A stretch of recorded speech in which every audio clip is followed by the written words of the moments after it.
right now. Pittsburgh's best sports show is about to begin. Call us or tweet us. We've got things to talk about on the Ireland Contracting Nightly Sports Call. Good evening, everyone, and welcome inside the Fan Cave. This is the Ireland Contracting Nightly Sports Call. Bob Pompeani here in studio. Andrew Fillipponi is in the other studio up at 93.7 The Fan, host of the PM team along with Chris Muller, and he wears so many other hats up there, although he's not wearing one tonight, I see, but he does wear a lot of them. Andrew, the Pirates are in Atlanta for a big series tomorrow, and they've decided, and you alluded to this last night, that maybe it was going to be Skeens, but it looks like Jones is going to be pushed back a little bit, which I think is a good idea. I'm just curious, though, now they're in the same boat they've been in. They've won 2 out of 3 against Cincinnati, moved ahead of them.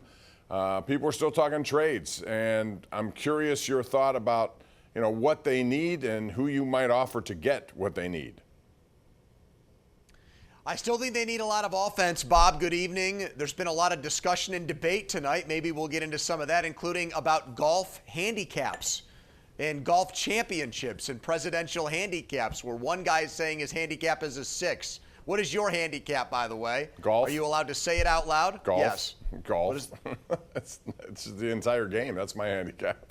No, my handicap is 13.2. You can check it on the GIN score. Oh, so these guys are claiming that they could beat you one-on-one, which is very interesting, having seen some of your highlights. I'm shocked by that. Well, who are you talking about? But anyways. Wait a minute. Wait, I don't know what you're saying. You didn't hear about this? No. Biden said he was a 6 handicap and he could beat Trump in a round of golf. And then they got into this whole discussion about it, and it was just wild that we have, in a presidential debate, they're trying to get them to talk about child care, and these guys are screaming at each other about which one of them is a better golfer, which was just bizarre. Well, but anyways. With all due respect, I'd be able to beat him. But go ahead. Yes, okay. We're being told to move on here. People don't want us to mix politics and sports. All right, Bob, look, as far as the trades go, give me the big boppers. I want guys that hit the ball a long way. Home runs have been a huge problem for this team this year. You got Andrew McCutchen up there with 11 home runs. Brian Reynolds has been red hot, but there's just not been a lot of guys in their lineup that consistently drive the ball. And I know the Pirates are the first to say it. It's been a league-wide problem. But their problem is more acute. It's bigger because they have fewer runs. You look at where they are ranked in runs, ranked in power, ranked in OPS, near the bottom when it comes to the teams that are contending for playoff spots. So that's where I would go. Your Vladimir Guerrero Jr., your Luis Robert Jr.'s. It would be the top of my list. I'd go for broke with those guys. I would too. And listen, I'm all for rental players if it means you can help you even for a short period of time. But I would also prefer a guy like Luis Robert, and we've talked about him before, a guy who's capable of hitting plus 30 home runs. He plays center field, which right now is a weakness for them. And he has 2 more years of club control. So that would be good, but obviously you're going to have to pay for it. And I'm not opposed using draft picks. I've told you that before. And I think at some point they're going to have to do that. They routinely don't. But aside from that, their pitching has been really good. If Martin Perez comes back and does what he's supposed to do, I was encouraged with what I saw from Luis Ortiz yesterday. And quite frankly, instead of bullpen starts the way they've been doing it, just put him out there now. Why not? Ortiz as a starter? Yeah. You mean? You're saying keep him there? Yeah, you're wasting Majinski in that case and shortening your bullpen when you do that. So instead, just Luis Ortiz. Why not? He's started before. It's been a while, but he did yesterday, and I would continue if they need him as a spot starter, whatever the case may be. Well, so you're going to go to a 6-man rotation then now that Perez is back, Bob? Well, or didn't what? you say yesterday, though, like me, you want to see some of these guys preserve their innings for later in the year? The young guys? Do, but I also think they need better arms in their bullpen. You got Brule and Santana and these guys. So if you're going to go 6-man rotation, I think that leaves your bullpen an arm short. And that's a weakness once you get past the guys in the back end like Holderman, who's been really good the whole year. And Bednar's out right now. So I think Ortiz, Ortiz has been at times for them a game saver because he can give them length when starters really have not blown up for them, though. Most of these guys have given them innings when they take the ball. Keller always goes 6. Perez is not a young arm, so you're not as careful with him.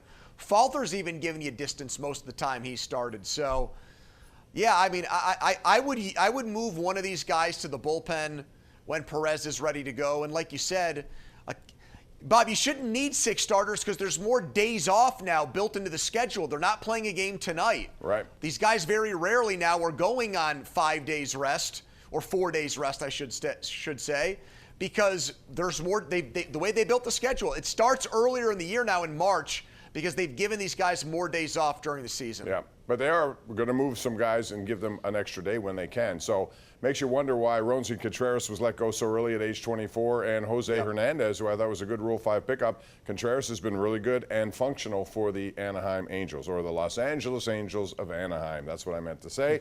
We're going to take a break. Come back with your phone calls. It's 412-575-2600. This is the Ireland Contracting Nightly Sports Call. We air it nightly, 7 nights a week, no less, right here on KDKA Plus, and most nights on 93.7 The Fan.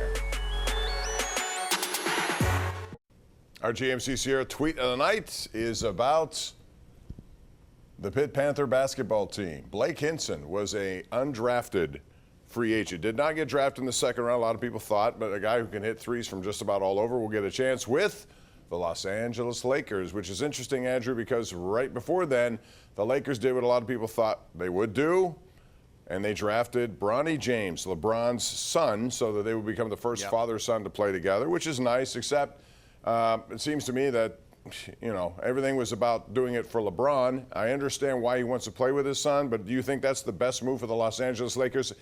If they want to sign him, yes, it would be, because he could have choices here. But as far as actually using a draft pick on Bronny James, all due respect, I don't think he's going to be a good NBA player. Well, there's no evidence that he will be. He averaged, 6 points per game? Yep. At USC? I mean, Blake Hinson was a significantly better player. There's no argument there. If Bronny James's name was Bronny Pompeani, he would still be playing college basketball right now. He's only there because of his dad. He'd be on a golf course. Well, he'd be winning a lot of junior championships. I've made all the golf comments of the night. I'm no longer talking about golf. I don't want to get scolded again here, Bob. Look, the Bronny James thing, the weakest arguments you see about this are, well, nepotism is rampant in sports. Yes, it is. That doesn't make it right. And so when people deflect by saying, well, this is not the first example of nepotism, they are tacitly telling you that it is ridiculous. That the only reason why a guy was drafted with the 55th pick is because of who his dad is. And I get it. The other comeback is, well, who would you want them to take with the 55th pick? How many guys that are taken 55th overall actually turn into good NBA players?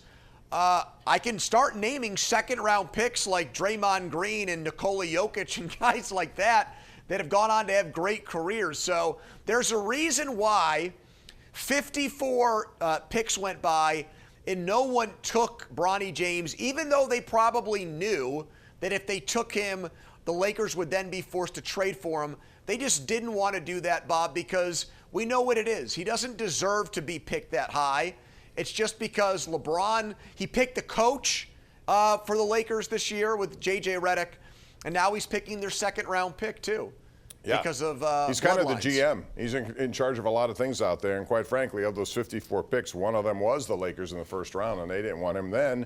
And then you knew it was going to happen once he got to 55. And again, if the motivation is to sign LeBron James, and this is what it was going to take, good, I understand that, but I wouldn't expect his son even to get much game action, quite frankly. Let's go to the lines, 412-575-2600, see what you have to say out there. John in Cranberry is first up. Hey, John. Hey, Bob and Andrew. It's always good to talk to you. Thanks for taking my call. Sure. So, first thing quickly, it's going to be interesting to see what they do with the rotation, especially with, like you said, the return of Perez, and then Priester and Marco Gonzalez should be back too. So we could see maybe stretching out the rotation a little bit, and like Andrew said, maybe have some guys go to the bullpen. But quickly, what I want to talk about, speaking of pitching, something happened on Saturday night in Denver. The Rockies-Nationals game was tied in the ninth, and in the bottom of the ninth, a pitch clock violation forced a walk-off win for the Rockies. Right call. Bob, you know, when this rule first came out, I called you about this last year, and I said, what would happen if in a playoff game or a World Series game, it came down to that, where a game was decided on a pitch clock violation? So I want to get yours and Andrew's thought on the pitch clock violation, how it's impacted the game, but also in that scenario, maybe in the postseason, could they give a team a warning or something to avoid a situation where that would determine the outcome of the postseason? Well, that's a good call, John, and I remember you saying it, and I agree. I would not want to see a playoff game or a World Series game end like that, but it was the right call the other day. The clock had expired. It was clear. And that's the rule. You're supposed to do it. What's changed and how has it changed? Well, first of all, the games are fast. If you don't, if you like beer and you go to the game, seventh inning stretch comes, it's cut off. It happens within an hour and a half. And in previous years, it's been 3 hours for that to happen. I think it's been good for the game, Andrew, but I hated to see that. As much as it was the right call, I don't want to see a game end like that. I had no issue with it. I was wrong. I didn't like the pitch clock. The thought of it, I thought baseball, the whole charm of it is that it's a game that is not dictated by time. It's not a game where the clock is an aspect of it where you're playing against time. You're playing against the opponent, the pitcher versus the hitter. I take it all back. I think it's made games so much better, so much more entertaining, so much more watchable. These games don't drag on anymore. And in my opinion, pitchers and hitters should be used to it by now.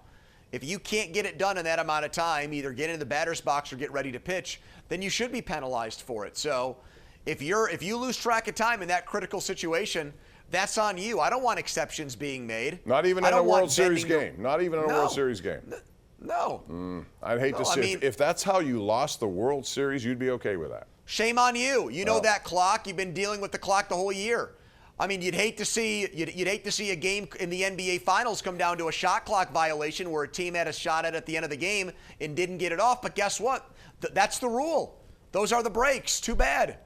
I understand, but I can also see a situation maybe where they add a few seconds in the postseason. Probably not. But again, it just is such a bad way to end a championship if it ever came to that, and I don't think it will. This is the first time I've seen this happen, am I right? The first time since they've started it, so it's kind of a rare case. That's why I think it's far-fetched. I don't think it's going to decide a World Series game, but it is an interesting hypothetical to run by. Thanks, John, for the call. Let's go to Uniontown. Chuck joins us tonight. Hey, Chuck, what's up? Chuck! Yeah, thanks. Good evening. The Pirates' next 13 games, Braves, Cards, Mets, and Brewers. We think 9 and 4 might be, or worst 8 and 5. The worst, I think I'd take 8 and 5 right now. I may take 7 and 6. Pony? Well, look, at some point here, when it comes to the Brewers, I think that's long gone. Okay, I don't think they're going to win the division. I think that Milwaukee, even though they've had their fair share of starting pitching injuries, I don't see them making up that gap. 7 and 6, you're beating the Mets, you're beating the Cardinals. That would be fantastic because those are the teams that you're chasing in the standings right now. I probably would sign for 7 and 6, Bob, because you start the trip in Atlanta. If you were to lose 2 or 3 there, then come back and take 2 or 3 from the Cardinals, that's 500 to start. You take 3 or 4 from the Mets. Yeah, like that's what I'm thinking gets them in position to make these types of moves. Ben Cherington was on MLB Network today talking about how every season is precious and how he gets it. There's been a lot of bad seasons here. There's been a lot of lousy seasons. You talk like that, it makes me think that you are going to take a shot and swing for the fences with a deal. They probably won't, but they're talking a big game right now, Bob. The owner did it last week, and now the general manager is doing it again. Well, then back it up. I think it is time. And Exactly. if everything is precious, then you strike now. Because this, and I told you today, I think a lot of people believe this, the Pirates' biggest challenge will be getting in. But once they're in, I think it's less of a challenge to win a playoff series. That sounds strange, but it's true. Because of their pitching. Yeah. Absolutely. And they will have the envy of the league. There are some stats that tell you that Paul Skeens and Jared Jones are the most from a stuff standpoint, dominant pitchers or imposing pitchers in the entire league. And then you throw Keller in there too, and what he's been able to do, the great consistency from him ever since the month of April ended. He's been one of the best pitchers in baseball and probably deserves to go to the All-Star game. And then those fringe starters, those 4th and 5th starters, they become assets in your bullpen if need be for big outs. So I agree with you. 162-game marathon's a different story, but for a short 3 or 5 game series, Bob, they are extremely dangerous, and everybody in baseball says it. No question. All right, we're due for a break. We'll take it right now. Come back with more. 412-575-2600 is the number. It's the Ireland Contracting Nightly Sports Call. We'll be right back.